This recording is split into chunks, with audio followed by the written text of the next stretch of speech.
Alam mo guys kung bakit po naparito tayo. Sinabi ni kaibigan yung pagpunta po niya. Alam po ng kaibigan natin kung ano po yung mga tao doon na pumunta, no? Marami pong mga supporters po ng Vice President, yung mga DDS po doon nandyan po sa EDSA ngayon, no? Buhay ang mawawala kung sakali man magpapatuloy ang kanilang pagsuporta kay Vice President. Gusto po nilang mangyari na si BBM paalison sa pwesto, pababaon. Hindi po daw sila uuwi, kaibigan. Muna kung sino po talaga yung mga tao po na nandoon po. Ito po yung kinatatakutan ng ating kaibigan. Kasi po, yung mga tao po doon na nandyan, delikado yung mga tao na yan. Handang pumatay, handang magpakamatay dahil po sa kanilang pagsuporta. Kaya lagi po natin tatandaan, ang buhay ay walang replay, ang buhay iisa lang. Kaya nagpaalala lang po lagi kami. No, pasensya na kayo guys. Kaibigan, kung naa pa makaidagdag karon na ingon ni kaibigan, kung magsigi daw diha guys ug daghan ang tao, daghan gyud kaayong muulbo ang kasuko tungod sa traffic. Dili lang sa traffic, paasin na ay magrumentado diha nga mga supporters ni BBM. Anong mangyayari kaibigan kung sakali man na gusto po nila na pababaon si Marcos? Unsa maging may tabo diya karon?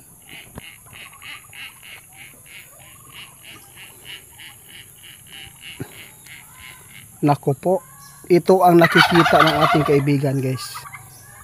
Nakakaawa po ang mga kapulisan doon, no? Sila po ang unang makasagupa sa mga kapahamakan. Ano, alam mo ba kung bakit po ipinapaabot ng ating kaibigan? Kasi marami pang gustong pumunta doon, no? Hindi po basta-basta yung mga tao doon nga nandun, yung mga nagsuporta sa ating Vice President, kasi nakita ng kaibigan natin, handa silang magpakamatay, handa po silang tumumba para lang ipakita ang kanilang mainit na suporta sa ating Vice President. Kaya kaibigan, kung ano man po ang inyong nakikita, mas maganda pa sabihin na lang natin para hindi pa huli ang lahat.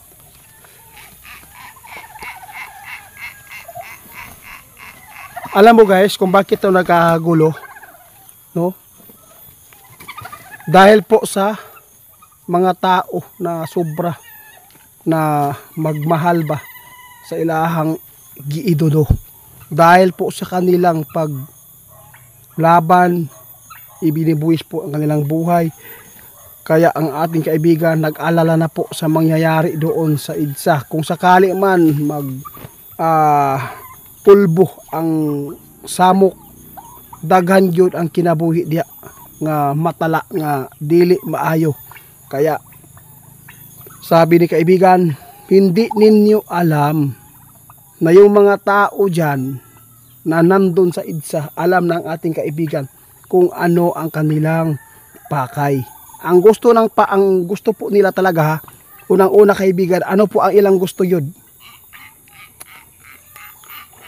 Okay? Laliman ka anak.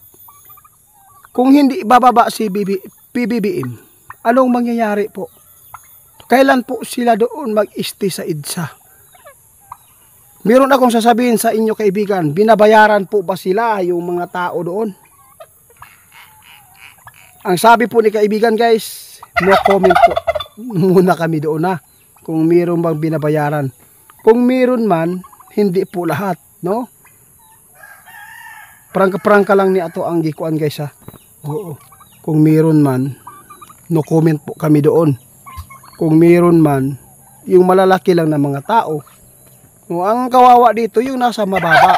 Oo. Wag po natin gumising tayo. Basta yung sinasabi ko kahapon, para yung pagsuporta po natin sa ating Vice President, babawi na lang kayo sa ito yung sabi niya, sa pag-eleksyon. Yon. Huwag na po ninyo dalhin ang inyong katawan dyan para po ay ipahamak. Hindi po talaga maganda po ito ang nakikita ng ating kaibigan na mangyayari. Kaya hindi ninyo alam ko kung mangyari itong init na away doon, huli pa rin. Bakit? Sabi kong huli kasi yung katawan niyo nandyan na eh. Alanganin na kayo kung sakali man sisiklab yung gulo, tumakbo man kayo pero wala na, meron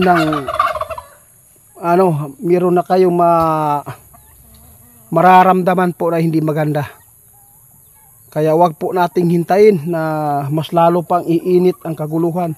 Ang nakita ni kaibigan, dapat mag-ingat tayo. Lahat po ng sinasabi nila kaibigan, mag-ingat daw kayo. Ang sinasabi ng kaibigan natin, lahat po nagkatotoo. Paano na to kaibigan? Mayroon pa siyang sinasabi ngayon guys. Ano yan kaibigan? Ulitin natin. Alam mo ba kung ano ang binabantayan po ng mga tao dito sa atin ngayon? Yung kaguluhan lang. Hindi nila alam. Mayroong mga lugar po ngayon na mga kalamidad po ngayon guys, na hindi pa nila alam kung ano ang mangyayari. No? Nakita ng ating kaibigan. Mayroong panahon guys, mayroon kalamidad na darating po dito sa atin. Kaya yun po sana ang ating paghandaan. At saka alam mo ba guys kung ano po ang gusto nilang ipaabot? Hindi pa po tapos yung pag-ulan, no? Hindi pa nangyari yung pag-ulan ng Apoya. Kung magkakagulo, kung buhay po ang mawawasak dito sa gulong ito po mangyayari po talaga, no? Magkampi-kampihan na. Malalaman po ninyo kung sino ang demonyo dito sa Pilipinas na namumuno. Kung siya, ipaalam po natin yan sa inyo. Hindi lang muna ngayon ang iniingat-ingatan po ng ating kaibigan yung mga tao ba sibilyan.